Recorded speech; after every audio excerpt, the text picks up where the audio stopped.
गुरविंदर सिंह जी। वाहिगुरु जी का खालसा। वाहेगुरु जी का खालसा। वाहिगुरु जी। राधे राधे। महाराज जी, वाहिगुरु नाम से प्रेम कैसे हो? क्योंकि अभी सब कुछ पता है, बट धन और जो पदार्थों के लिए ही जप किया जाता है, ऐसा मनुष्य जीवन। हाँ, अगर हमारे अंदर यदृच्छा लाभ संतुष्टो द्वंद्वातीतो, अगर हम द्वंद्व से अतीत होना चाहते हैं तो पहले यदृच्छा लाभ संतुष्ट हो। जैसे वाहिगुरु रख रहे हैं हम उतने में संतुष्ट रहे, हमारे चाहने से नहीं होगा कुछ। हम चाह जो करेंगे वो अपने लिए पतन का रास्ता खोलेंगे। वाहिगुरु जो व्यवस्था करेंगे वो हमारे लिए बड़े सुख की व्यवस्था होगी। तो हम चाह करें क्यों? अन मांगे आगे आवे गो, ज्यों पल लागे पल को। जैसे पल बिना प्रयास के लगती है, ऐसे वाहिगुरु के आश्रित की सारी व्यवस्था वाहिगुरु करते हैं। हम चाह क्यों करें? हमारे पास जो कुछ है वो सब वाहिगुरु का है। जो कुछ करेंगे वो वाहिगुरु करेंगे। वाहिगुरु के सिवा मेरा कोई अस्तित्व नहीं। अभी नाम में प्रीति होने लगे। हम नाम तो जपते हैं लेकिन वाहिगुरु पर पूर्ण समर्पित नहीं है।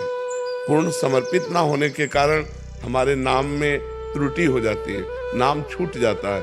नाम से बढ़कर अभी कुछ है दिमाग में, तभी वाहिगुरु छूट जाते हैं। जैसे हम राम राम जप रहे हैं या वाहिगुरु जप रहे हैं, अच्छा भोजन आया, नाम छूट गया, तो भोजन श्रेष्ठ हुआ या वाहिगुरु बड़े हुए? रुपये की चाह है, रुपया कमाने में इतना व्यस्त हो गए कि रुपया मिला, माना रुपया मिला, पर रुपया मिला, वाहिगुरु का चिंतन छूट गया।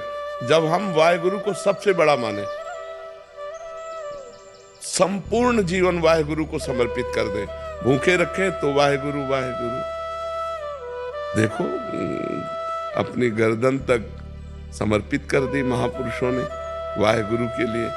तो हम वाहिगुरु जैसी परिस्थिति में रखें वैसी परिस्थिति में रहे, और जबान से हर समय ओठ भले बंद रहे, वाहिगुरु वाहिगुरु वाहिगुरु वाहिगुरु वाहिगुरु। हम क्यों धन का चिंतन करें? अगर परिवार वाले को मरना है तो आप बचा नहीं सकते, और नहीं मरना तो विश्व में कोई पैदा नहीं हुआ कि मार सके। और वाहिगुरु को परिवार समर्पित, वाहिगुरु को जीवन समर्पित, तो अब वाहिगुरु जो व्यवस्था करे उसी में राजी है। नहीं तो हमारा एक ही काम है, वाहिगुरु का चिंतन करना, और वाहिगुरु का कार्य है तुम्हारी सारी व्यवस्था करना। ये विश्वास करो, उनकी व्यवस्था से होगा। हमारे करने धरने से इतना नहीं होगा जितना उनकी व्यवस्था से होगा। तो जैसे भगवान श्री कृष्ण जी ने गीता में कहा, अनन्यस चिंतयन्तो माम ये जना परिपासते तेषां नित्याभियुक्तानां योगक्षेमं वहाम्यहम्। केवल तुम अनन्य चिंतन मेरा करो, मैं तुम्हारे योगक्षेम का वहन करूंगा। तो वही श्री कृष्ण, वही वाहिगुरु है।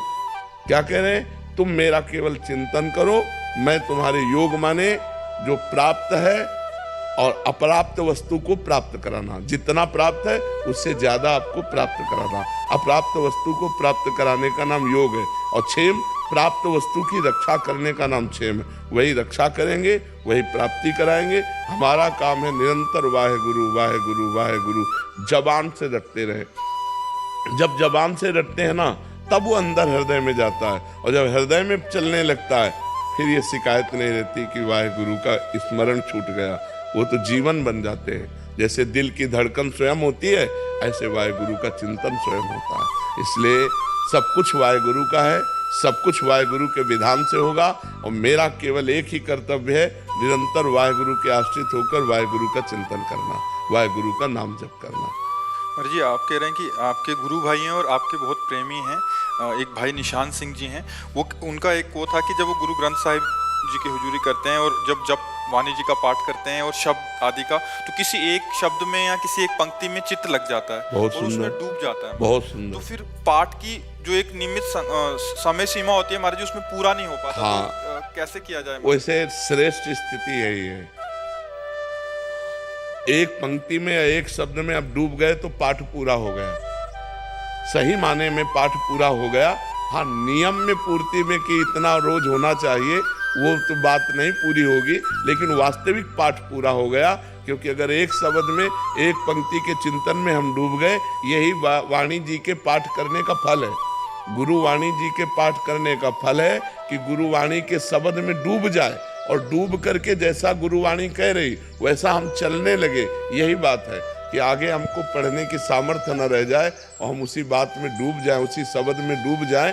यही गुरुवाणी के पाठ का फल है। वो चिंता न करें, ये कोई ऐसी बात नहीं है कि हमको अपने डूबने से हट करके और पाठ करना चाहिए। अगर चित्त डूब रहा तो डूबने दीजिए, गुरुवाणी का फल यही है।